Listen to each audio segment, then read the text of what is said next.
കേന്ദ്ര കായിക മന്ത്രാലയത്തിന്റെ ഖേലോ ഇന്ത്യ പദ്ധതിയുടെ ഭാഗമായി Yogasana sports association of Kerala സംഘടിപ്പിക്കുന്ന Asmita women city league March 8-ന് ആലുവ തിരുവൈരാണിക്കുളം ക്ഷേത്രം ട്രസ്റ്റ് ഹാളിൽ 10 മുതൽ 55 വയസ്സ് വരെയുള്ള വനിതകൾക്കായി വിവിധ വിഭാഗങ്ങളിലായാണ് മത്സരങ്ങൾ സംഘടിപ്പിക്കുന്നത്. സ്ത്രീകളുടെ കായിക ശാക്തീകരണവും യോഗാസന പ്രചാരണവും ലക്ഷ്യമിടുന്ന ഈ പരിപാടിയിൽ പങ്കെടുക്കുന്ന എല്ലാവർക്കും സർട്ടിഫിക്കറ്റുകളും ആദ്യ 5 സ്ഥാനക്കാർക്ക് പ്രത്യേക പുരസ്കാരങ്ങളും നൽകുമെന്ന് സംഘാടകർ. യോഗാസന ഭാരതിന്റെ സ്റ്റേറ്റ് ചാപ്റ്റർ, അതാണ് Yogasana sports association of Kerala, YSAK എന്ന് പറയും. അതിൻ്റെ പ്രസിഡൻ്റാണ് ഞാൻ, വാസുദേവൻ നമ്പൂതിരി. വൈസ് പ്രസിഡന്റ് ഇവിടെ ഇരിക്കുന്നുണ്ട്, കുട്ടപ്പൻ. അതേപോലെ ശ്രീകാന്ത് അഡ്വക്കേറ്റ്, ഇതിൻ്റെ വൈസ് പ്രസിഡൻ്റാണ്. ഈ ജില്ല നമ്മുടെ സംസ്ഥാനത്തിൻ്റെ വൈസ് പ്രസിഡൻ്റാണ്. ജയശ്രീ. ഇതൊരു പ്രോഗ്രാം വരാൻ പോകുന്നത് ഈ വിമൻസ് സിറ്റി ലീഗ് എന്ന് പറയുന്നത്. അത് ഒരു സ്റ്റേറ്റിന് ഒന്ന്, അത്രേ ഉള്ളൂ. അതിന് മേലെ ഒരു മത്സരമില്ല. ഒരു മത്സരമൊന്നും പറയാൻ പറ്റില്ല. എല്ലാവരും ഒരു സ്ത്രീ ശാക്തീകരണത്തിന് വേണ്ടിയിട്ടുള്ളൊരു പദ്ധതി എന്ന് മാത്രമേ ഉള്ളൂ. എന്നാലും ഫസ്റ്റ്, സെക്കൻഡ്, 5 സ്ഥാനങ്ങൾ അവർക്ക് സർട്ടിഫിക്കറ്റും കാര്യങ്ങളൊക്കെ കൊടുക്കും. അപ്പോൾ അതിൻ്റെ ചാമ്പ്യൻഷിപ്പ് ഡയറക്ടറാണ് CR ജയശ്രീ, ഒരു യോഗ അധ്യാപികയാണ് ഇവിടെ. പിന്നെ സന്തോഷ്, അദ്ദേഹം ഈ ജില്ലയുടെ പ്രസിഡൻ്റാണ്. അപ്പോൾ ഇതൊരു സ്പോൺസേർഡ് പ്രോഗ്രാമാണ്. അത് നടത്തുന്നത് യോഗാസന ഭാരത് ആണ്. അതിൻ്റെ സ്റ്റേറ്റ് ചാപ്റ്റർ എന്നുള്ള നിലയിലാണ് നമ്മൾ കേരളത്തിൻ്റെ പരിപാടി നടത്തുന്നത്. അത് നടത്തുന്നത് തിരുവൈരാണിക്കുളത്തെ ഹാളിൽ വെച്ചിട്ടാണ്. 8-ാം തീയതി ആണ് പ്രോഗ്രാം.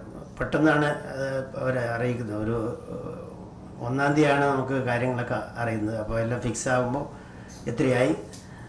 പിന്നെ നാളെയും കൂടി ഇതിന് രജിസ്ട്രേഷന് ഡേറ്റ് ഉണ്ട്.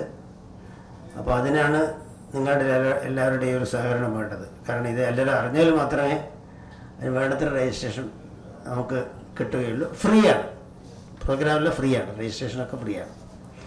അപ്പോൾ അങ്ങനെ അതിൽ എല്ലാവരും അറിഞ്ഞ്, എല്ലാ ലേഡീസിനും, അത് ബിലോ 18, ആഫ്റ്റർ 18, എബവ് 18, അങ്ങനെ 2 കാറ്റഗറി ആയിട്ടാണ് മത്സരം.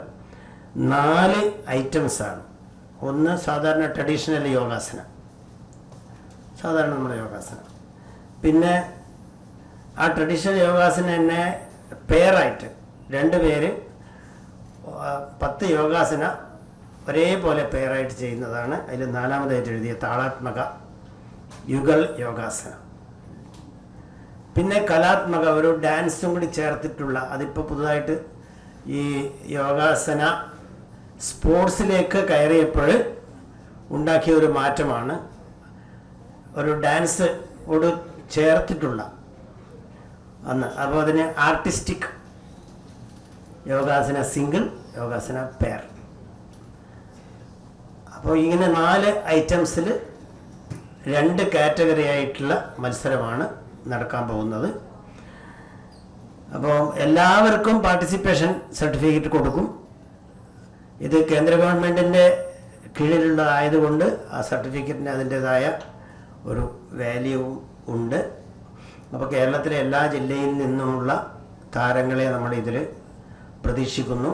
അതിന് അവരെ പങ്കെടുപ്പിക്കാൻ തക്കവണ്ണം ഇപ്പം രജിസ്ട്രേഷന് വേണ്ടിയിട്ടുള്ള നമ്മുടെ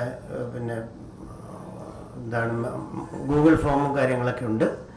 അതൊക്കെ ഈ ഇതിൽ അടിച്ചാൽ കിട്ടും. അപ്പോൾ ആ രീതിയിൽ അതിനെ ആൾക്കാരെ പങ്കെടുപ്പിക്കാനുള്ള ഒരു സഹായമാണ് നിങ്ങളിൽ നിന്ന് ഞങ്ങൾ പ്രതീക്ഷിക്കുന്നത്. മാർച്ച് 8 വനിതാ ദിനത്തോടനുബന്ധിച്ചാണ് നമ്മൾ വാസു മാഷ് പറഞ്ഞ ഈ പ്രോഗ്രാം നടത്തുന്നത്. വനിതകൾക്ക് വേണ്ടി മാത്രമുള്ള ഒരു പരിപാടിയാണ്.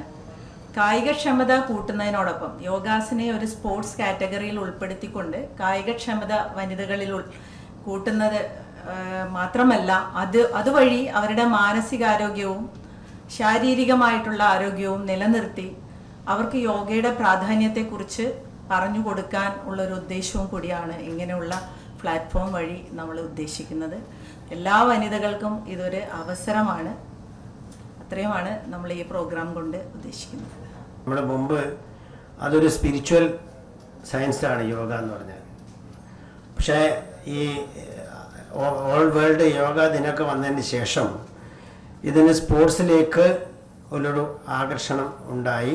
അങ്ങനെ സ്പോർട്സിൻ്റെ ഭാഗമായിട്ട് 4-5 വർഷമായി.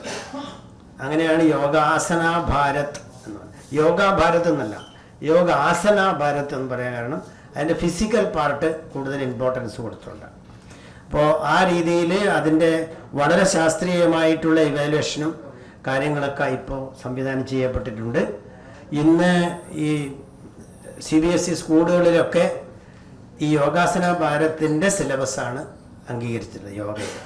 അപ്പോൾ ആ രീതിയിൽ വളരെയധികം യോഗാസനത്തിന് സയൻറ്റിഫിക് ആയിട്ടുള്ള ഇവാലുവേഷൻ മെത്തേഡും കാര്യങ്ങളൊക്കെ വന്നിട്ടുണ്ട്. ഇപ്പോൾ തന്നെ മുമ്പെല്ലാം ഒരു 2-3 ജഡ്ജസ് ഇരുന്ന് വെറുതെ ഒരു മാർക്കിടലാണ്. ഇപ്പോഴങ്ങനെയല്ല, 10 ജഡ്ജസ് ഇരുന്നിട്ട് അതിൻ്റെ ഓരോ പാർട്ടും ശ്രദ്ധിച്ചുകൊണ്ട് വളരെ ശാസ്ത്രീയമായിട്ടുള്ള മാർക്കിംഗ് സിസ്റ്റവും കാര്യങ്ങളൊക്കെയാണ് ഇപ്പം നടക്കുന്നത്.